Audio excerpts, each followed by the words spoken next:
जल्दी जल्दी से आप लोगों ने आंसर करना है। आप लोगों के पास में पोल आएगा, पोल के अंदर में भी आंसर कर सकते हो, कमेंट में आंसर कर सकते हो आप लोग, और करते जाइएगा, देखिए कि आप लोगों का स्कोर कितना बन रहा है। ठीक है, चलिए सभी लोग रेडी है? एक बार जल्दी से हाथ ऊपर करके बता देंगे अगर सभी लोग रेडी है यहाँ पर, मैं बिल्कुल एकदम जोश के साथ में और पूरा सेशन देखेंगे। सबसे पहली बात, 1000 से ज्यादा आप लोगों ने लाइक कर दिया जैसे हमने सेशन स्टार्ट किया है, तो उन सभी लोगों का बहुत बहुत शुक्रिया, जितने भी बच्चे थे जिन्होंने सेशन को लाइक कर दिया। फ्रेंड्स एक बार दबा के शेयर मार देंगे जहां भी कर सकते हो, ताकि रियल टाइम में आप लोगों को पता चल सके कि आप लोग कहां पर में स्टैंड कर रहे हो। हर एक बच्चा जहां शेयर कर सकता है, टेलीग्राम, फेसबुक, व्हाट्सएप, इंस्टाग्राम, हर एक जगह के ऊपर में टीचिंग परीक्षा का ये सेशन जो है वो छा जाना चाहिए। ये आप लोगों की जिम्मेदारी है, आप लोगों की ठीक है, तो आप टीपीएस की जिम्मेदारी है कि हर जगह पे इसको फैला दिया जाए। ओके, चलो ओके चलिए। तो फ्रेंड जिन भी बच्चों ने सेशन को लाइक कर दिया है उन सभी लोगों का बहुत बहुत धन्यवाद। जिन्होंने चैनल को सब्सक्राइब नहीं किया जल्दी से चैनल को सब्सक्राइब भी कर लेंगे, ताकि आप लोगों को सारी की सारी जानकारी जो है वो मिलती रहे। ओके चलिए, तो पहले क्वेश्चन की तरफ में हम लोग आगे बढ़ते हैं। फ्रेंड्स हमारा पहला क्वेश्चन आप लोगों की स्क्रीन के ऊपर में ये रहा, जल्दी जल्दी से हम लोग आगे बढ़ेंगे। देखिए ये 26/8/2023 को पूछा गया क्वेश्चन था, भारतीय उच्चतम न्यायालय अस्तित्व में कब आया? डायरेक्टली एग्जाम में पूछा गया प्रश्न, आप लोगों के पास में पोल भी आ चुका है, जल्दी जल्दी से आंसर करते रहेंगे आप सभी। 1 मिनट के अंदर में फ्रेंड्स यहाँ पर मैं देखिए 1000 से ज्यादा बच्चे हमारे साथ में जुड़ चुके हैं केवल 1 मिनट के अंदर अंदर में, तो ये पावर है आप लोगों का, ये पहुआ है आपका। ठीक है जी, तो आंसर देखिए फ्रेंड्स, यहाँ पर मैं भारतीय उच्चतम न्यायालय जो है इसकी स्थापना हुई थी 28 अगस्त को, 28, ठीक है 28 जनवरी 1950 को, 1950 में, 28 जनवरी 1950 को। तो क्या 28 जनवरी कहीं पे दिया हुआ है? 28 जनवरी कहीं पे भी नहीं दिया है, तो आंसर ऊपर में से कोई नहीं होगा। भारतीय उच्चतम न्यायालय की स्थापना हमारे गणतंत्र दिवस के 2 दिन बाद हुई थी। ठीक है, 26 जनवरी को हमारा जो है गणतंत्र भारत में लागू हुआ था, रिपब्लिक जो है भारत बन गया था, रिपब्लिकन कंट्री बन गया था। अब जो है फ्रेंड्स उसके 2 दिन बाद उच्चतम न्यायालय की जो है वो स्थापना हुई थी, ये याद रखना 28 जनवरी को। तो आंसर आपका ऊपर में से कोई नहीं होगा। पहला ही क्वेश्चन जो है आप लोगों का ट्रिकी था, कितने लोग आंसर कर पाए या एटलीस्ट अब याद रखेंगे, अब हमेशा वो कमेंट में कर देंगे और आंसर लिख दो आप लोग, ताकि आपको अब जिंदगी भर याद रहे। 2 मिनट के अंदर में 1200 प्लस बच्चे हो चुके, 1300 से ज्यादा लाइक आपने कर दिया, बहुत बहुत शुक्रिया फ्रेंड्स। ठीक है, तो आप लोगों को ये याद रखना 28 जनवरी 1950 को भारत के सर्वोच्च न्यायालय की स्थापना हुई थी। नाउ फ्रेंड नेक्स्ट क्वेश्चन की तरफ हम लोग आगे बढ़ते हैं। नेक्स्ट क्वेश्चन आप लोगों की स्क्रीन के ऊपर में ये रहा, आप लोगों को बताना है कि धरातल से भूगर्भ की ओर जाने पर गहराई के साथ तापमान में कितनी वृद्धि होती है सामान्यतः। आप लोग जो है क्या कर रहे हो यहाँ पर में फ्रेंड्स, यहाँ पर में आप खड़े हो, ठीक है, ये आप हो, ठीक है, आपने सोचा कि यार ये क्या हो गया है, ठीक है, अब मैं जो है वो धरती फट जाए, धरती में आप समा जाओ, ठीक है, इस तरीके से। अब धरती में जैसे जैसे आप नीचे जाते जा रहे हो, तो हर जो है गहराई के साथ में कितना जो है तापमान के अंदर में जो है वो आप लोगों को वृद्धि देखने के लिए मिलेगी। धरातल से भूगर्भ की ओर जाने पर गहराई के साथ में तापमान वृद्धि कितनी देखने के लिए मिलती है, ये आप लोगों से क्वेश्चन पूछा गया है। बहुत बढ़िया फ्रेंड्स, आप लोगों के देखिए कंटिन्यूअसली आप लोगों के आंसर्स आते जा रहे हैं। ठीक है, तो 1 डिग्री सेल्सियस जो है फ्रेंड्स आप लोगों का हर 32 मीटर के ऊपर में, 32 मीटर गहराई में जाने पर आप लोगों का 1 डिग्री सेल्सियस तापमान जो है वो क्या होता है, बढ़ जाता है हर 32 डिग्री सेल्सियस मीटर, हर 32 जो है डिग्री के साथ में। ठीक है, हर 32 मीटर जाने के नीचे जाने के साथ में आप लोगों का 1 डिग्री सेल्सियस तापमान बढ़ जाता है। तो आंसर आप लोगों का हो जाएगा ऑप्शन नंबर सी। ठीक है, कितने लोगों का सही था जल्दी से हाथ भी ऊपर कर देंगे। यहाँ पर मैं आप लोग 1500 से ज्यादा बच्चे देख रहे हैं, तो आंसर हो जाएगा कि आप लोग जैसे जैसे नीचे जाते हो 32 मीटर आप नीचे गए, ठीक है, जमीन में धस गए, 1 डिग्री तापमान जो है वो बढ़ जाएगा आप लोगों का। इस तरीके से सामान्यता होता है ये।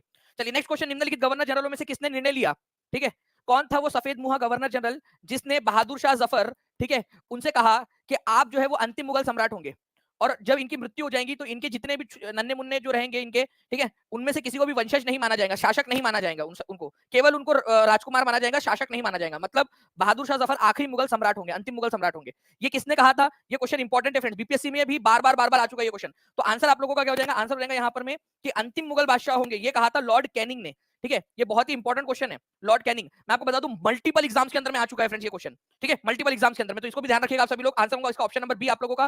ठीक है, तो गवर्नर जनरल लॉर्ड कैनिंग थे, इन्होंने 1856 में ये घोषणा की थी कि बहादुर शाह जफर की जब मृत्यु हो जाएगी तो इनके बाद में किसी को गवर्नर जनरल नहीं बनाया जाएगा। आप अपने दादाजी से जाके बोल सकते हो क्या कि दादाजी जब आप मर जाओगे ना, ठीक है, तो हम ऐसा करेंगे, आपकी जो है 13वीं के ऊपर में हम जो है वो बटर चिकन बनाएंगे, आपकी जब 40वां रहेगा आपका, तो हम जो है यहाँ पर में ग्रैंड पार्टी देंगे आपकी याद में, आपके दुख में। ठीक है, जब आपकी पहली बरसी रहेगी तो हम जो है वो डिस्को वगैरह भी रखेंगे, ताकि आपको ज्यादा से ज्यादा लोग जो है वो याद रख सके। ऐसा बोल के देखो आप अपने दादाजी को, ठीक है, बोलेंगे बेटा अभी मैं, यार तुम्हारी दूसरी दादी लाने की उम्र है मेरी अभी, और तुम मेरे को बोल रहे हो मरेंगे क्या, ऐसा होगा, मरेंगे तो वैसा होगा। ये बुरा लगता है यार इंसान को। तो बेचारे बहादुर शाह जफर देखिए कितना बुरा लगा होगा उनको, ये लॉर्ड कैनिंग की वजह से। चलिए आ जाते हैं हम लोग यहाँ पर नेक्स्ट क्वेश्चन की तरफ में। फ्रेंड्स 5 मिनट के अंदर में 1700 के करीब बच्चे जुड़ चुके हैं और 1450 1500 के करीब आप लोगों ने लाइक कर दिया। देखिए फ्रेंड्स यहाँ पर मैं बोला गया क्वेश्चन है आप लोगों का, राज्यसभा का कार्यकाल कितना होता है? टीआरई 2.0 का क्वेश्चन है, जल्दी आंसर बताइए आप लोग। बिल्कुल लक्ष्मी जी, बताइए इस पर्टिकुलर क्वेश्चन का आंसर क्या होगा आप लोगों का कि the term of council of state is, Rajya Sabha का कार्यकाल कितना है? 5 साल का, 6 साल का, एक स्थायी सदन है, ऊपर से एक से अधिक, ऊपर से कोई नहीं। तो देखिए काउंसिल ऑफ स्टेट का मतलब होता है राज्यसभा, ठीक है। हमारी संसद के 2 सदन है, ठीक है, लोकसभा राज्यसभा। राज्यसभा उच्च सदन कहलाता है और ये परमानेंट है, ये कभी भी भंग नहीं होता, ठीक है। ये याद रखना आप सभी लोगों ने, राज्यसभा कभी भी भंग नहीं होता। 1952 के अंदर में जब से राज्यसभा बनी है तब से लगातार अभी तक चली आ रही है वही राज्यसभा। राज्यसभा कभी खत्म नहीं होती। हर दूसरे साल 1/3 सदस्य रिटायर होते हैं और उनकी जगह पे नए सदस्य आ जाते हैं। बस यही चलता रहता है। तो आंसर इसका हो जाएगा ऑप्शन नंबर सी, ठीक है। नाउ फ्रेंड्स, अब आप लोगों से अगर ये पूछा जाए कि राज्यसभा के मैक्सिमम सदस्य कितने हो सकते हैं, मैक्सिमम, तो मैक्सिमम हो सकते हैं 250 अभी फिलहाल के अंदर में। राष्ट्रपति के द्वारा कितने सदस्यों को मनोनीत किया जाता है? डायरेक्टली नॉमिनेट कर दिया जाता है बिना इलेक्शन के। हो सकता है कभी राष्ट्रपति का मेरे पास में फोन आ जाए कि दानी सर क्या कर रहे हो, ठीक है, आते क्या इधर में राज्यसभा के अंदर में, तो मैं उनको बोलूंगा कि देखता हूँ करके, अभी बच्चों का पढ़ाई वढ़ाई चल रही है, अभी एक अनाउंसमेंट भी करनी है मेरे को बच्चों के लिए 5 तारीख की एक टेस्ट है उनकी, तो उसकी अनाउंसमेंट करनी है, उसके बाद देखता हूँ। तो फ्रेंड्स आर्टिकल नंबर 80 के अनुसार मैक्सिमम राज्यसभा की सीट जो है वो 250 हो सकती है और 12 सदस्यों को नॉमिनेट किया जा सकता है। ओके, अभी मैं नहीं जाऊंगा अगर राष्ट्रपति का फोन भी आएगा तो, क्योंकि मेरी अभी आप लोगों की टेस्ट है एक। ओके चलिए, 5 तारीख की, तो मैं उसकी अनाउंसमेंट अभी करने वाला हूं थोड़ी देर में आप लोगों के लिए। हमारे जीवन से एक प्रकाश चला गया, अब चारों तरफ अंधेरा ही अंधेरा है, राष्ट्रपिता अब नहीं रहे, बड़े दुख की बात है। तो महात्मा गांधी की मृत्यु पर एक शब्द किसने कहे थे? ये एनसीईआरटी के अंदर में दिया हुआ है। 6 मिनट के अंदर में 1900 के करीब बच्चे हो जाना, आप लोगों के सफलता के प्रति जो आप लोगों का निश्चय है, ठीक है, जो आप लोगों का एक संकल्प है, वो दिखाता है यहाँ पर में। तो हमारे जीवन से प्रकाश चला गया, चारों तरफ अंधेरा ही अंधेरा है, ये जवाहरलाल नेहरू जी ने कहा था, पंडित जवाहरलाल नेहरू ने, ठीक है। ये याद रखना आप सभी लोगों ने फ्रेंड्स, पंडित जवाहरलाल नेहरू का एनसीईआरटी के अंदर में दिया हुआ ये डायरेक्टली एनसीईआरटी बेस्ड क्वेश्चन है और आप लोगों के एग्जाम के अंदर में भी आया था। ओके चलिए, ऑल इंडिया रेडियो के ऊपर में उन्होंने दिया था। नेक्स्ट क्वेश्चन की तरफ में आगे बढ़ते हैं हम लोग। यहाँ पर मैं आप लोगों का 6वें नंबर का क्वेश्चन है कि निम्नलिखित में से कौन सा समवर्ती सूची में शामिल है, ठीक है। आप बताना आप लोगों के कितने क्वेश्चन सही हुए हैं। यहाँ पर मैं देखिए समवर्ती सूची में शामिल है कॉन्करेंट लिस्ट। कॉन्करेंट लिस्ट का मतलब होता है जिसमें केंद्र सरकार और राज्य सरकार दोनों कानून बना सकती है, ठीक है। तो पुलिस जो है फ्रेंड्स, ये आप लोगों को बता दूं, राज्य सरकार का मामला है, राज्य सरकार इस पर कानून बना सकती है। कृषि जो है राज्य सरकार इस पर कानून, राज्य सरकार का मामला है, राज्य सरकार के अधिकार क्षेत्र में आता है। वही जंगल की बात करूं मैं, ठीक है, तो ये पहले राज्य सरकार के अंदर में आता था पहले, बट अब जो है इसको कॉन्करेंट लिस्ट में डाल दिया गया, अब समवर्ती सूची में डाल दिया गया है। कितने लोगों को ये बात पता थी? अच्छा चलो, अब पता थी तो ये बताओ कि जंगल जो था, फॉरेस्ट वाले मामले राज्य सरकार के अधीन आते थे पहले, राज्य सरकार उस पर कानून बनाती थी, उसको समवर्ती सूची में डाल दिया है। इसका मतलब ये है कि केंद्र सरकार और राज्य सरकार अब दोनों उस पर कानून बना सकती है। तो बताइए समवर्ती सूची में कौन से साल डाला गया था इसको? इसको डाला गया था फ्रेंड्स, ठीक है, 1976 के अंदर में, ठीक है, 42वें संविधान संशोधन के जरिए, 42nd कॉन्स्टिट्यूशनल अमेंडमेंट एक्ट के जरिए डाला गया था। इसी के साथ में एजुकेशन, याद रखना है आप लोगों ने, एजुकेशन भी पहले जो है आप लोगों का स्टेट के में आता था, राज्य के सूची में आता था, फिर उसको समवर्ती सूची में डाल दिया गया सेम इसी के जरिए, ठीक है। तो देखिए फ्रेंड्स, होता क्या है ना, एक्चुअली यूनियन लिस्ट है एक, जिसके अंदर में आप लोगों के ऐसे मामले हैं जो केंद्र सरकार कानून बना सकती है, केंद्र सरकार के अधीन आता है, जैसे डिफेंस, रक्षा, आर्मी, इंटरनेशनल रिलेशन, पोर्ट्स, बंदरगाह वगैरह, रेलवे किसी राज्य की नहीं होती, हमेशा केंद्र सरकार की होती है, हाईवेज वगैरह। राज्य के अंदर में आता है पब्लिक ऑर्डर, ठीक है, शांति व्यवस्था बनाए रखना, पुलिस, पब्लिक हेल्थ, ठीक है, हॉस्पिटल्स, इसके अलावा आप लोगों का एग्रीकल्चर, ये सारी चीजें जो आप लोगों की स्टेट लिस्ट में आती है। वही education, forest, trade union, marriage, adoption, succession, ये सब आप लोगों का आता है कॉन्करेंट लिस्ट में। अच्छा, कॉन्करेंट लिस्ट कौन से देश से ली गई थी? जितने भी बच्चे जल्दी से मुझे बता देंगे, 2100 से ज्यादा बच्चे हो चुके हैं 9 मिनट के अंदर में। कॉन्करेंट लिस्ट कौन से देश से ली गई है? देश का नाम बताएंगे आप लोग। मैंने बहुत बार आप लोगों को रिवाइज करवाया है और अभी भी आप लोगों को करवाता रहूंगा। Revision is the key to success. Okay, Bharat के गवर्नर जनरल को पहली बार वायसराय की उपाधि दी गई, जल्दी बताएं कब दी गई थी? एक बार सभी लोग जो है फ्रेंड शेयर मार देंगे एक साथ, जितने भी लोग देख रहे हैं अपने व्हाट्सएप के स्टेटस पे लगा दीजिए, टेलीग्राम पे लगा दीजिए, जहां भी शेयर कर सकते हो वहां शेयर कर देंगे। 2100 से ज्यादा बच्चे देख रहे हैं, 1700 से ज्यादा आप लोगों ने यहाँ पर लाइक्स कर दिए, बहुत बहुत शुक्रिया आप सभी लोगों का। तो फ्रेंड्स यहाँ पर मैं आंसर हो जाएगा आप लोगों का, गवर्नर जनरल को पहली बार वायसराय की उपाधि दी गई थी आप लोगों का 1858 के अंदर में। मुझे बताइए पहले वायसराय कौन थे? फर्स्ट वायसराय, ठीक है, पहले वायसराय, पहला वायसराय वही था सफेद मुहा जिसने चचा का दिल दुखाया था, वो हमारे चचा का गए, ठीक है, ये जफर चचा। ओके, इनको कहा था कि इनके मरने के बाद में ये किसी को भी मुगल बादशाह घोषित नहीं किया जाएगा, नहीं माना जाएगा। वो लॉर्ड कैनिंग था ना, यही भारत का पहला वायसराय बना था बाद में जाकर, ठीक है। तो लॉर्ड कैनिंग भारत का पहला वायसराय बना था, ये आप लोग याद रखोगे, ठीक है, आखिरी गवर्नर जनरल और पहला वायसराय। तो आंसर आप लोगों को याद हो गया 1858 के अंदर में पहला वायसराय, ये भी याद रखना आप लोगों ने, लिख दीजिएगा। लॉर्ड कैनिंग भारत के पहले वायसराय बने थे। 2009 के यूपीएससी के प्रीलिम्स में ये क्वेश्चन आया था कि भारत का पहला वायसराय कौन था। चलिए नेक्स्ट क्वेश्चन की तरफ में आगे बढ़ते हैं हम लोग। यहाँ पर में world wide fund for nature, ठीक है, WWF, world wide fund for nature जो है फ्रेंड्स आप लोगों को बताना है कि world wide fund for nature का मुख्यालय कहां पर में स्थित है। World wide fund for nature, ठीक है, world wide fund for nature WWF का मुख्यालय कहां पर में स्थित है? न्यूयॉर्क, वियना, ग्लैंड, जिनेवा, कहां पर में है? तो देखिए world wide fund for nature का जो लोगो है उसमें कौन सा वाला जानवर आपको दिख रहा है, ये भी बता देंगे आप लोग। 2200 बच्चे जुड़ चुके हैं और यहाँ पर में जो है फ्रेंड्स ग्लैंड, ठीक है, स्विट्जरलैंड के अंदर में इसका हेडक्वार्टर है, आप लोगों को पढ़ाया था ना मैंने, ग्लैंड के अंदर में है। ओके, ग्लैंड स्विट्जरलैंड के अंदर में। World wide fund for nature की स्थापना हुई थी 1961 के अंदर में और ये जो है फ्रेंड्स आप लोगों का एक इंटरनेशनल ऑर्गेनाइजेशन है आप लोगों का, जो कि बहुत ज्यादा इंपॉर्टेंट है, ठीक है। अलग अलग जो इन्वायरमेंट से रिलेटेड जो जितने भी काम होते हैं उनको करता है यहाँ पर में, ठीक है। 2200 से ज्यादा बच्चे यहाँ पर जुड़ चुके हैं फ्रेंड्स, जल्दी से एक बार शेयर करते रहेंगे इस सेशन को। इसके अंदर में कौन सा वाला एनिमल यहाँ पर में इसके लोगों के अंदर में दर्शाया गया है, ये क्वेश्चन आप लोगों से पूछा जा सकता है।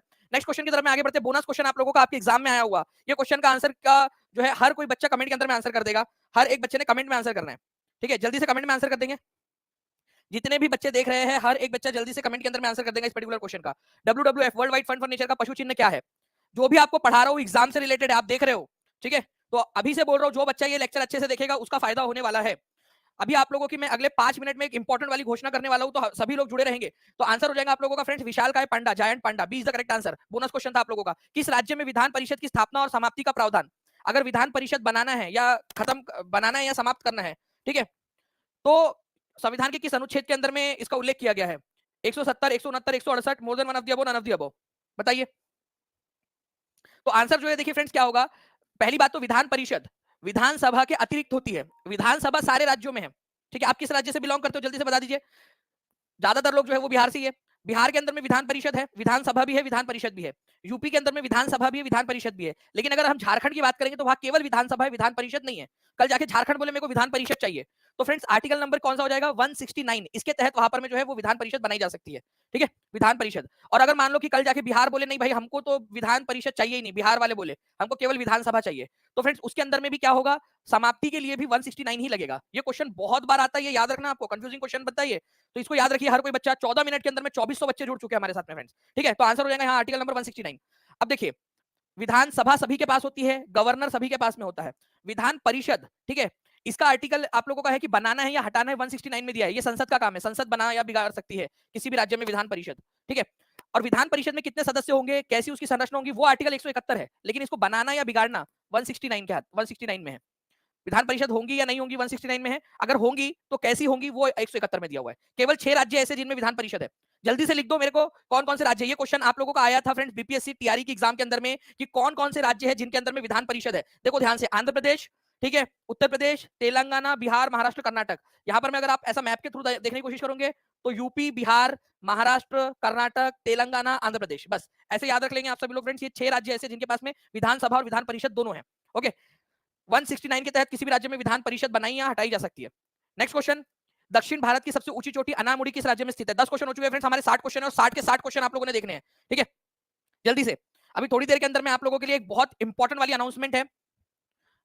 भारत की दक्षिण भारत की सबसे ऊंची चोटी कौन सी है? तो दक्षिण भारत की सबसे ऊंची चोटी है अनाईमुड़ी, ठीक है। ये अपने आप में एक क्वेश्चन बन गया आपका। दक्षिण भारत की सबसे ऊंची चोटी कौन सी है? अनाईमुड़ी है। ये केरला में स्थित है, केरल के अंदर में, ठीक है। ये पूरे दक्षिण भारत की सबसे ऊंची चोटी है। आंसर हो जाएगा ऑप्शन नंबर ए, केरला, ठीक है। तो यहाँ पर मैं आप ये मैप देख सकते हो फ्रेंड्स, ठीक है। तो अनाईमलाई हिल्स के अंदर में अनाईमुड़ी जो है, और ये केरल के अंदर में स्थित है, ये याद रखना है आप लोगों ने, अनाईमुड़ी, ओके। तो आंसर आप लोगों का हो जाएगा यहाँ पर में ऑप्शन नंबर ए, केरल के अंदर में स्थित है। और इस क्वेश्चन को आप इंपॉर्टेंट मार्क करिए, 2 क्वेश्चन बनते हैं इसमें, सबसे ऊंची चोटी कौन सी है और कौन से राज्य के अंदर में है, ठीक है। या फिर आपसे एक और क्वेश्चन बन सकता है, एक क्वेश्चन आया था ईस्टर्न घाट की सबसे ऊंची चोटी कौन सी है? याद आ रहा है आप लोगों को?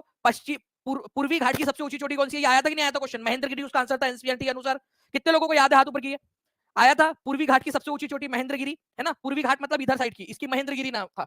वैसे ही आ सकता है कि पश्चिमी घाट की सबसे ऊंची चोटी कौन सी है, जो कि पूरे दक्षिण भारत की भी सबसे ऊंची चोटी है, वो केरल में है, अनाईमुड़ी, ठीक है। ऐसा भी क्वेश्चन बन सकता है। आया था ना, देखिए मैक्सिमम लोग जो हाथ ऊपर कर रहे हैं, ठीक है जी, आया था करके। चलिए बहुत बढ़िया फ्रेंड्स, तो इसी तरीके से आप लोग जो है आंसर करते रहिएगा। आप लोगों को मैं बता रहा हूं कि आपको सारे के सारे पॉइंट्स में याद करवा दूंगा। ये पूर्वी घाट के अंदर में महेंद्रगिरी सबसे ऊंची चोटी है, पूर्वी घाट की, एज पर एनसीईआरटी। निम्नलिखित में से कौन सा राज्य या संघ राज्य है कुल भौगोलिक क्षेत्र का अधिकतम प्रतिशत वन क्षेत्र में है? मतलब उस राज्य का, जो भी राज्य है उसमें ज्यादातर जो जगह है वो जंगल से घिरी हुई है, ज्यादातर जगह, ठीक है। जैसे अगर मैं बिहार की बात करूं तो बिहार जो है उसके अंदर में 7.84% जो है केवल वो जंगल है वहां पर में, बाकी जगह पे खाली भूमि या अदर चीजें, दूसरी चीजें।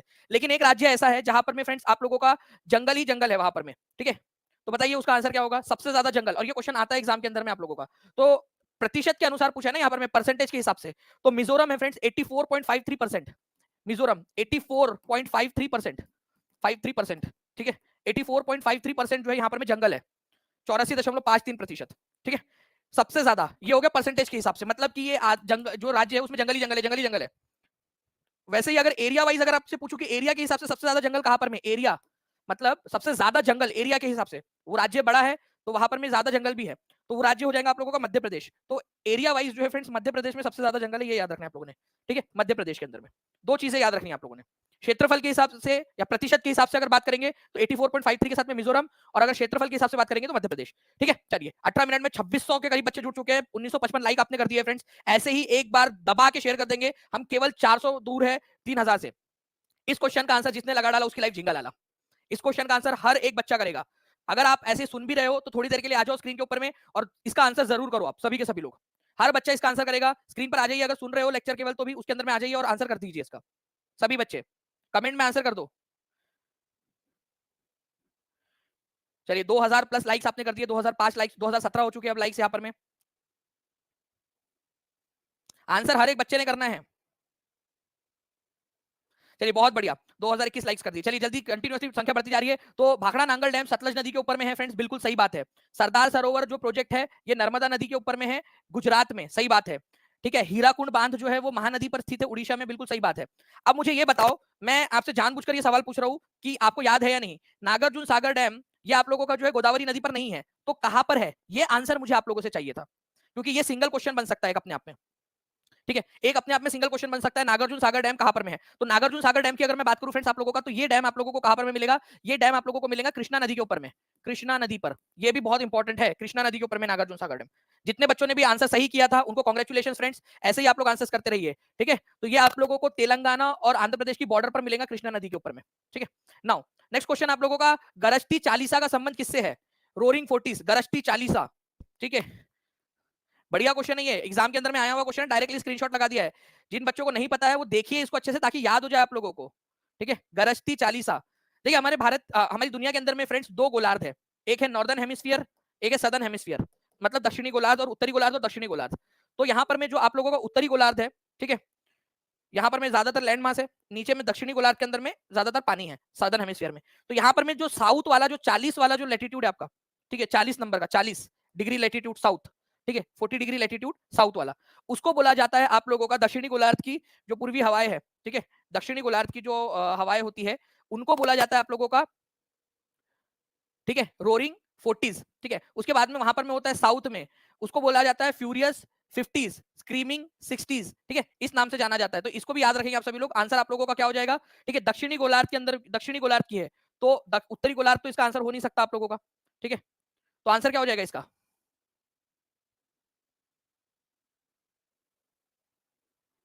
जी, तो याद रखिएगा फ्रेंड्स आप लोग कि दक्षिणी गोलार्ध के अंदर में चलने वाली, दक्षिणी गोलार्ध के अंदर में चलने वाली जो पछुआ पवनें हैं, ठीक है, ये इधर साइड में जो चलती है, इस साइड में, मतलब पश्चिम से पूरब की तरफ में जाती है, इसी वजह से उनको पछुआ बोला जाता है। तो जो पछुआ पवनें हैं दक्षिणी गोलार्ध की, ठीक है, वेस्टर्लीज, इसको बोलते हैं रोरिंग फोर्टीज। और दक्षिणी गोलार्ध के अंदर में 50 नंबर पे जो चलती है, 50 डिग्री पर, उसको बोलते हैं फ्यूरियस फिफ्टीज। ठीक है, ओके, डरावनी 50, पचीसा, पचासा। ठीक है, स्क्रीमिंग सिक्सटीज, चिल्लाती साठा, चिल्लाती साठा। ठीक है, इस तरीके से इनके नाम है। ओके, तो ये थोड़ा सा याद रखना है आप सभी लोगों ने कि roaring forties, furious fifties, screaming sixties ये कहाँ मिलेंगी आपको? दक्षिणी गोलार्ध में मिलेंगी। ठीक है, दक्षिणी गोलार्ध के अंदर में। नेक्स्ट क्वेश्चन की तरफ में आगे बढ़ते हैं, इसको हमने डिटेल में देखा हुआ है ऑलरेडी। नेक्स्ट क्वेश्चन आप लोगों का, विधानसभा द्वारा पारित विधेयक को विधान परिषद द्वारा कितने समय तक रोका जा सकता है? देखिए, विधानसभा ने अगर कोई, आपको पता है कि विधानसभा हर राज्य में होती है, लेकिन कुछ राज्य ऐसे जिनमें विधान परिषद भी है। ठीक है, विधान परिषद भी है, तो मैक्सिमम जो है, अधिकतम कितने समय तक रोका जा सकता है, ये बोला गया है यहाँ पर में। तो थोड़ा सा समझना फ्रेंड्स इस क्वेश्चन को। ठीक है, क्योंकि इसका आंसर जो है बहुत सारे जगह के ऊपर में गलत दिया हुआ है। ठीक है, इसी वजह से मैं आप लोगों को बता रहा हूँ कि कैसे होगा इसका आंसर। सबसे पहली बार मान लो विधानसभा ने कोई कानून बनाया, अब वो कानून जाएगा विधान परिषद के पास, विधान परिषद के पास। ठीक है, तो विधान परिषद के पास में 3 महीने का समय होगा। ठीक है, उसको पास करे या रिजेक्ट कर दे। ठीक है, 3 महीने का समय है। लेकिन मान लेते हैं अधिकतम तौर पर, ठीक है, विधान परिषद जो है वो बड़ी, जो है वो जो सास होती है ना, उसकी तरह है कि भाई इसने बोला कि हमको हनीमून पे जाना है, ठीक है, सास ने बोला बताती हूँ, और वो आपकी आखिरी ट्रेन ट्रेन जब आखिरी दिन था फ्लाइट का, उसके एक दिन पहले जो है आपको बता रही हो कि नहीं जा सकते तुम, तो मतलब आपको उनको मनाने का मौका भी नहीं मिला। ठीक है, तो 3 महीने खत्म होने के एकदम एक दिन, लास्ट दिन उन्होंने बोला कि हम रिजेक्ट करते हैं। फिर से विधानसभा में आएगा, मान लो विधानसभा ने उसी दिन फटाक से बोल दिया कि हम वापस से इसको पास करते हैं, तो फिर से जाएगा विधान परिषद के पास, फिर से अगेन। ठीक है, अगेन, अब विधान परिषद के पास में 3 महीने फिर से नहीं रहेंगे, अब केवल 1 महीना रहेगा। अब नेक्स्ट टाइम 1 महीना रहेगा। अब मान लो कि विधान परिषद ने फिर से पूरा 1 महीना लिया, अब या तो उसको पास करना पड़ेगा या तो रिजेक्ट करना पड़ेगा। ठीक है, वो पास रिजेक्ट कर ही नहीं सकती, पास ही करना पड़ेगा उसको। अगर उसने 1 महीने में कोई डिसीजन नहीं लिया तो उसको ऑटोमेटिकली पास माना जाएगा, क्योंकि वो वापस से फिर दूसरी बार वापस से नहीं भेज सकती। तो अब बताओ अधिकतम कितने समय तक रोका उसने? ठीक है, 14 दिन वाला वो तो राज्यसभा का है, वो अलग है। ये बताओ अब आप, ये बड़ा इंटरेस्टिंग सा क्वेश्चन है, ये मैं बता रहा हूँ आपको 99% लोग इसका आंसर गलत करते हैं एग्जाम्स के अंदर में, ठीक है। अभी आप लोगों को समझाया हुआ है, इस वजह से कई सारे लोग सही आंसर कर पा रहे हैं। आंसर 4 महीने होगा इसका। क्यों? क्योंकि पहले 3 महीने रोका और फिर बाद में एक एक्स्ट्रा 1 महीना और, तो पूरा टोटल मिला के जो है फ्रेंड्स आप लोगों का 4 महीने हो गया, 3 + 1 4 महीने हो गया, है ना। तो इस तरीके से आप लोग इसको याद रख सकते थे, 4 महीने। तो 4 महीने तक अधिकतम रोका जा सकता है। नेक्स्ट क्वेश्चन की तरफ आगे बढ़ते हैं फ्रेंड्स। 15वें नंबर का क्वेश्चन, डायरेक्ट एक्शन डे कब मनाया गया था? जल्दी से आंसर करिए। 2193 लाइक्स हो चुके हैं हमारे, 2197 हो चुके हैं अभी यहाँ पर में। बहुत बढ़िया, एक बार शेयर मार दो यार जल्दी जल्दी से, ताकि हम पूरे के पूरे जो है 1/4 हम लोग कवर कर चुके हैं। 60 क्वेश्चन है और आप लोगों ने 60 में से 60। एग्जाम के दिन क्या आप लोग आधे क्वेश्चन छोड़कर जाना चाहोगे? नहीं ना, तो इसको एग्जाम समझिए आपकी और एग्जाम के अनुसार आंसर कीजिए। डायरेक्ट एक्शन डे जो है आप लोगों का ये मनाया गया था फ्रेंड्स 16 अगस्त 1946 को, 1946। कई सारे लोग बी आंसर लगा रहे हैं ना जो लोग, उन लोगों का गलत है। 35% लोगों ने बी आंसर लगाया, उनका गलत है। 46 में हुआ था, 1946 में, 16 अगस्त 1946 में। ये प्रत्यक्ष कार्रवाई दिवस जो है वो किसने मनाया था? ये मनाया था friends all India Muslim league ने, ठीक है। अलग पाकिस्तान की मांग को लेकर उन्होंने दंगे फसाद स्टार्ट कर दिए थे, ठीक है। तो like Newton's third law of motion, Danish sir doing action, we should give reaction by like and share the session. क्या बात है सर, सरफराज अनवर जी ने जो है यहाँ पर साइंस को भी जोड़ दिया है। एग्जैक्टली सरफराज अनवर ने सही पकड़ा है कि ऐसे ही वर्क करता है। जितना ज्यादा आपकी रिएक्शंस रहेंगी उतना ज्यादा आप लोगों के लिए और किया जाएगा, ठीक है। 2800 बच्चे हो चुके हैं, 200 की कमी है, आप 200 बच्चा पूरा कर दो। मैं आप लोगों को बता रहा हूँ कि मैं आप लोगों के लिए और भी बहुत सारी चीजें लेकर आऊंगा, ठीक है। तो 16 अगस्त 1946 को डायरेक्ट एक्शन डे मनाया गया था, प्रत्यक्ष कार्रवाई दिवस, ठीक है। ये दंगे कलकत्ता में शुरू हुए और मार्च 1947 तक चलते रहे ये दंगे। नेक्स्ट क्वेश्चन की तरफ में आगे बढ़ते हैं फ्रेंड्स। आप लोगों का भारत में राष्ट्रपति का निर्वाचन किस प्रकार होता है? कौन करता है राष्ट्रपति का निर्वाचन? ये है, मान लीजिए हमारे राष्ट्रपति, ठीक है, श्रीमान राजू जी, ठीक है। अब इनको राष्ट्रपति बनाना है, तो कौन कौन वोट करेंगे उनके लिए? एक तो संसद वोट करेंगी हमारी, संसद के दोनों सदन, लोकसभा और राज्यसभा। साथ ही साथ जो राज्य की विधानसभाएं है, राज्य विधानसभा, विधानसभा, ठीक है, वो विधान परिषद नहीं कर रही है, राज्य की विधानसभा के चुने हुए लोग, यहाँ के भी चुने हुए इलेक्टेड लोग, इलेक्टेड जो चुनकर आए हैं, क्योंकि कुछ कुछ लोगों को नॉमिनेट भी किया जाता है ना, राज्यसभा में 12 लोगों को, विधानसभा में भी कई सारे राज्य ऐसे जहां पर में मनोनीत किया जाता है, तो यहाँ भी इलेक्टेड, केवल इलेक्टेड लोग, ठीक है। तो भारत में राष्ट्रपति का चुनाव डायरेक्टली तो होता नहीं, कभी हम लोग जो है डायरेक्टली वोट नहीं करते। By members of Rajya Sabha, by members of Lok Sabha, ठीक है। तो बाय मेंबर्स ऑफ राज्यसभा बोलेंगे तो ये गलत हो जाएगा, क्योंकि मोर than one of the above दिया नहीं है इसके अंदर में, ठीक है। तो इनडायरेक्टली यहाँ पर में सबसे सही आंसर होगा, इनडायरेक्टली किया जाता है, क्योंकि यहाँ पर मैं बोला जाता कि by members of Lok Sabha, Rajya Sabha and Vidhan Sabha, तो आंसर सही होता। तो अप्रत्यक्ष रूप से लोकसभा, राज्यसभा और विधानसभा मिलकर ये चुनाव करती है, लोकसभा, राज्यसभा और विधानसभा मिलकर ये चुनाव करती है, ये याद रखना आप लोगों ने। तो इसका सबसे क्लोजेस्ट आंसर होगा ऑप्शन नंबर डी, ठीक है। मैं टीम से रिक्वेस्ट करूंगा कि प्लीज इसके ऊपर में कौन कौन राष्ट्रपति के चुनाव के अंदर में शामिल होता है, एक बोनस क्वेश्चन डाल दिया जाए ना आप लोगों के लिए, एक बोनस क्वेश्चन इसके लिए, ताकि आपकी रिवीजन हो जाए, ठीक है। चुने गए प्रतिनिधियों के द्वारा इनडायरेक्ट इलेक्शन होता है, ठीक है। भारत के अंदर में जो है फ्रेंड्स आर्टिकल नंबर 52, ठीक है, ये कहता है कि there will be a president of India, ठीक है, भारत के राष्ट्रपति होंगी। अच्छा बताइए, द्रौपदी मुर्मू कौन से नंबर की राष्ट्रपति है? ठीक है, ये भी क्वेश्चन पूछा जा सकता है आप लोगों से, कौन से नंबर की राष्ट्रपति है? ये हेड ऑफ इंडियन स्टेट होती है, नॉमिनल हेड होती है, फर्स्ट सिटीजन ऑफ इंडिया भी इनको कहा जाता है, ठीक है। इनका इलेक्शन इनडायरेक्टली होता है, किसके द्वारा? राज्यसभा, लोकसभा और विधानसभाओं के चुने हुए सदस्यों के द्वारा। अगर मान लीजिए कि कोई भसड़ मचती है, ठीक है, इलेक्शन के अंदर में, बहुत इंपॉर्टेंट क्वेश्चन बता रहा हूं आप लोगों को, ध्यान से समझना आप लोग। अगर कोई भसड़ मची कि भाई राष्ट्रपति के चुनाव में गड़बड़ी हुई है, ऐसा किसी ने आरोप लगाया, तो उसकी जांच करने का, उसकी सुनवाई करने का अधिकार किसको है? क्या प्रधानमंत्री उसकी जांच करेंगे? क्या हाईकोर्ट उसकी जांच करेगा? या सुप्रीम कोर्ट उसकी जांच करेगा? या इलेक्शन कमीशन करेगा? आप बताओ मुझे। आप तो इतने समझदार बच्चे हो ना, ये बहुत इंपॉर्टेंट क्वेश्चन है, ये बड़ी बड़ी एग्जाम्स में क्वेश्चन आया हुआ है कि अगर राष्ट्रपति के चुनाव से रिलेटेड कोई भी भसड़ मचती है, कोई भी प्रॉब्लम आती है, तो उसकी उसकी सुनवाई करने का अधिकार सुप्रीम कोर्ट को है। मैं टीम से रिक्वेस्ट करूंगा कि प्लीज ये क्वेश्चन भी डाल दे रेफरेंस के साथ में कि कौन सी एग्जाम में पूछा गया था ये क्वेश्चन, ठीक है, सुप्रीम कोर्ट के साथ, सुप्रीम कोर्ट, ठीक है। चलिए, इंपॉर्टेंट पॉइंट है। तो सुप्रीम कोर्ट को अधिकार है अगर कोई भी भसड़ मचती है तो उसको सॉल्व करने का। नाउ फ्रेंड, नेक्स्ट क्वेश्चन है, निम्नलिखित में से कौन भारत के राष्ट्रपति के चुनाव में भाग लेता है? लीजिए बोनस क्वेश्चन, और इतना स्पीड में यार अगर डाला है ना, तो 1 लाइक तो टीम के लिए भी बनता है कि आपको बोला मैंने, ठीक है, और 1 मिनट के अंदर में क्वेश्चन आपके सामने हाजिर। तो टीचिंग परीक्षा जैसी टीम आपको नहीं मिलेगी। अब मैं यहाँ पर मैं आप लोगों को जो है फ्रेंड्स, इसी के अवसर पर अब 1-2 क्वेश्चन के बाद में मैं एक बड़ी घोषणा करने वाला हूँ आप लोगों के लिए, उसको जरूर सुनिएगा आप सभी लोग, बहुत इंपॉर्टेंट है आपके काम की है, ठीक है। बहुत इंपॉर्टेंट वाली घोषणा मैं आपके लिए कर रहा हूँ। भारत में निम्नलिखित में से कौन राष्ट्रपति के चुनाव में भाग लेता है? Elected members of both the houses of parliament and legislative assemblies of the state. सही बात है भाई, विधानसभाएं और पार्लियामेंट के दोनों सदनों के सदस्य। Elected and nominated, nominated members participate करते क्या? नहीं करते। नॉमिनेटेड मेंबर पार्टिसिपेट करते क्या? नहीं करते। Elected members of both the houses of parliament only, only बोलकर यहाँ गलत कर दिया भाई, विधानसभा भी तो करती है, पार्लियामेंट के सदस्य थोड़ी होते, केवल राज्य की विधानसभा के सदस्य भी होते हैं। तो आंसर इसका ऑप्शन नंबर ए हो जाएगा, ठीक है। तो इस तरीके से आप लोगों ने देखा। आंसर 66% लोगों ने सही किया है। Elected members of parliament, Lok Sabha Rajya Sabha के चुने हुए सदस्य और विधानसभा के भी चुने हुए सदस्य, अलग अलग राज्यों की विधानसभाओं के चुने हुए सदस्य। नाउ फ्रेंड्स देखिए, बंगाल और बिहार में भूमि पर किराएदारों के अधिकारों को काश्तकारी अधिनियम द्वारा मान्यता दी गई थी। इसको very very very very very important question mark करेंगे सभी लोग, इसको सुपर डुपर इंपॉर्टेंट मार्क करो। आपको पता है जब मैं यहाँ पर मैं लिख देता हूँ आप लोगों के लिए इंपॉर्टेंट है, तो आप लोगों के लिए ये क्वेश्चन कुछ सोच समझ के ही बोल रहा हूँ मैं कि इंपॉर्टेंट है आपका, ठीक है। बताइए इसका आंसर क्या होगा। तो बंगाल काश्तकारी अधिनियम द्वारा जो है कब मान्यता दी गई थी, तो आंसर क्या हो जाएगा आप लोगों का, ठीक है। बंगाल काश्तकारी अधिनियम 1868 में, 1881 में, 1885 के अंदर में कब दी गई थी। और उस समय बंगाल, उस समय जो है फ्रेंड्स भारत का वायसराय कौन था, ये भी बता सकते हो आप लोग। 1885 के अंदर में, ठीक है, ये याद रखना है आप लोगों ने। 1885 के अंदर में जो है फ्रेंड्स बंगाल काश्तकारी अधिनियम पास हुआ था, ठीक है। बंगाल टीनेंसी एक्ट बोलते हैं इसको। इसका मतलब क्या था, सिंपल सा मतलब था इसका कि अगर कोई भी किसान बराबर से अपना टैक्स दे रहा है तो उस जमीन का मालिकाना हक किसको दे देना चाहिए, उस किसान को दे देना चाहिए। ये इसका मतलब था। तो बंगाल टीनेंसी एक्ट जो है आप लोगों का आया था, ठीक है, लॉर्ड डफरिन के समय में। अच्छा, लॉर्ड डफरिन के समय में एक पार्टी का गठन किया गया था, कौन सी पार्टी थी उसका गठन हुआ था 1885 के अंदर में, जल्दी बताइए, देखते कितने लोगों का दिमाग की घंटी बज रही है।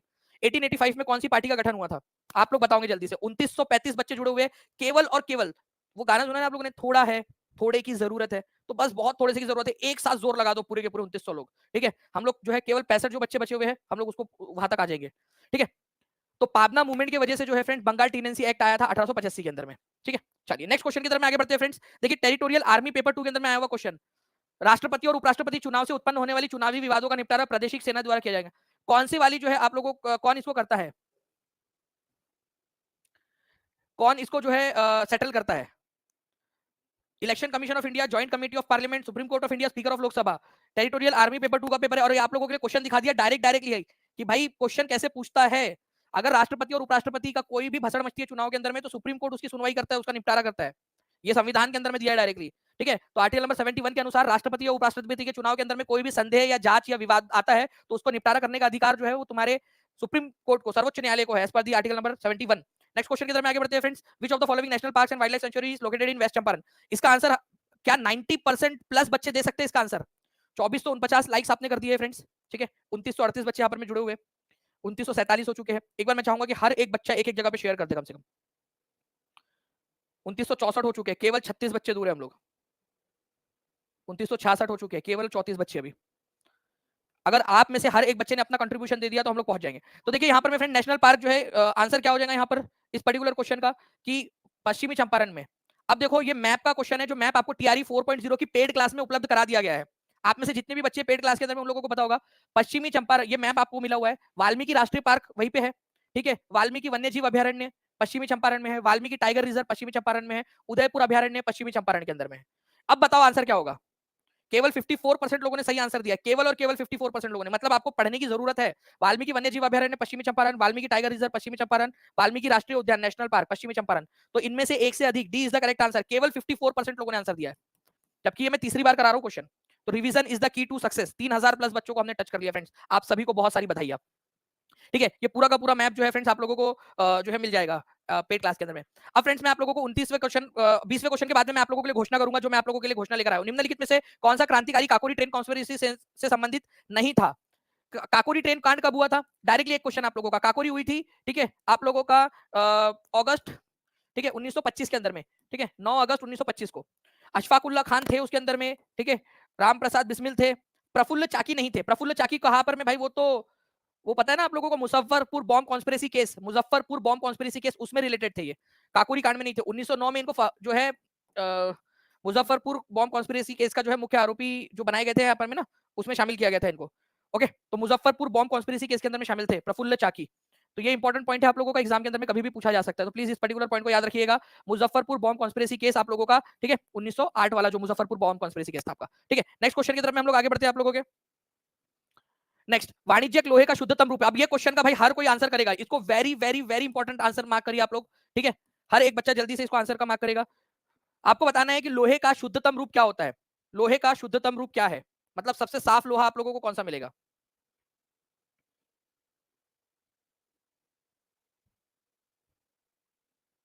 ढलवा लोहा, पिटवा लोहा, कच्चा लोहा, कौन सा लोहा है। अब इसके बाद में मैं आप लोगों के लिए घोषणा कर रहा हूं, प्लीज, ठीक है, एकदम स्क्रीन से टकटकी लगाकर सुनिएगा, बहुत इंपॉर्टेंट वाली है। जो बच्चा इसके अंदर में एक्टिविटी में पार्टिसिपेट कर लेगा वो आगे बढ़ जाएगा। मैं अब आपको बताने वाला हूं। तो देखिए फ्रेंड्स, रॉट आयरन, ये क्वेश्चन मैं टीम से रिक्वेस्ट करूंगा कि लास्ट में इस क्वेश्चन को फिर से डाल दिया जाए, ठीक है। 65% लोगों ने आंसर किया है पिटवा लोहा जो होता है ना फ्रेंड्स, ये प्योरेस्ट होता है, सबसे शुद्धतम रूप है लोहे का। ठीक है, आपका शुद्धतम रूप लोहे का पिटवा लोहा या रॉट आयरन इसको बोला जाता है। इसको डायरेक्टली लिख देंगे, हर एक बच्चा लिख देगा रॉट आयरन। ठीक है, 2580 लाइक आपने कर दिए। अब मैं आप लोगों के सामने जो है फ्रेंड्स यहाँ पर मैं कुछ चीजें प्रस्तुत करने की अनुमति आप लोगों से चाहूंगा। ध्यान से समझिए आप लोग। अब मैं आपको बता रहा हूँ एक इंपॉर्टेंट वाली